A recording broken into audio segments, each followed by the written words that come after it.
সুপ্রিয় শিক্ষার্থী, সম্মানিত অভিভাবক এবং শিক্ষকগণ, সকলে আমার সালাম গ্রহণ করবেন। আসসালামু আলাইকুম রহমতুল্লাহি ওবরকাতুহু। আশা করি সকলেই ভালো আছেন। হাজির হচ্ছি নতুন একটি আপডেট নিয়ে, খুবই গুরুত্বপূর্ণ একটি আপডেট।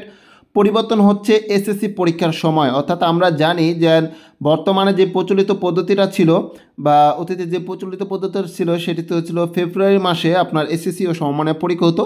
কিন্তু নতুন কারিকুলামে এই যেই পরীক্ষাটার যে সময়টা, এই সময়টা পরিবর্তন হবে। এখানে বলছে প্রচলিত পদ্ধতিতে প্রতি বছর ফেব্রুয়ারিতে এসএসসি ও সমমানের পরীক্ষা নেওয়ার একটি ধারা গত কয়েক বছর ধরে চলে আসছে। তবে নতুন কারিকুলামে এসএসসি ও সমমানের পরীক্ষা ফেব্রুয়ারির পরিবর্তে ডিসেম্বরে নেওয়ার প্রস্তাবনা রয়েছে। ফলে 2026 সাল থেকে এসএসসি ও সমমানের পরীক্ষা ডিসেম্বরে হতে পারে। অর্থাৎ 2026 সালের যে এসএসসি পরীক্ষাটা হবে এটা ডিসেম্বর মাসে হতে পারে, কেননা শুধুমাত্র দশম শ্রেণীর পড়াশোনার উপরে আপনার এসএসসি পরীক্ষাগুলো হবে। এখানে বলছে দীর্ঘদিন নবম ও দশম শ্রেণীর সিলেবাসের ভিত্তিতে এসএসসি পরীক্ষা হলেও নতুন কারিকুলামে শুধু দশম শ্রেণীর সিলেবাসের ভিত্তিতে এসএসসি ও সমমানের পরীক্ষা অনুষ্ঠিত হবে। আর 35% শিক্ষণকালীন ও 65% সামষ্টিক মূল্যায়নের মাধ্যমে পরীক্ষা পদ্ধতি সাজানো হচ্ছে বলে জানা গেছে। তো এই ছিল আপনাদের জন্য একটি আপডেট। আশা করি ভিডিওটা অবশ্যই আপনাদের উপকারে আসবে।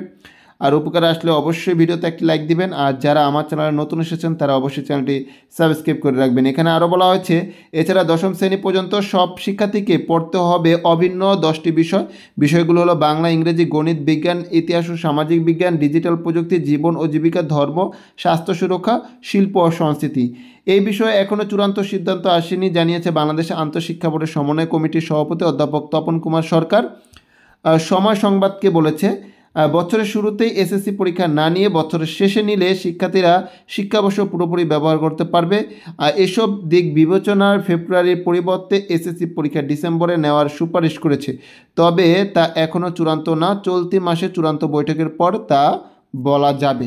তো এই ছিল আপডেট। আশা করি ভিডিওটা উপকারে আসছে। আর বরাবরের মতন আবারও বলবো, যারা নতুন এসেছেন চ্যানেলে সবাই চ্যানেলটি সাবস্ক্রাইব করে রাখবেন, পেজটি ফলো করে রাখবেন। আজকের মতন এ পর্যন্তই। আল্লাহ হাফিজ।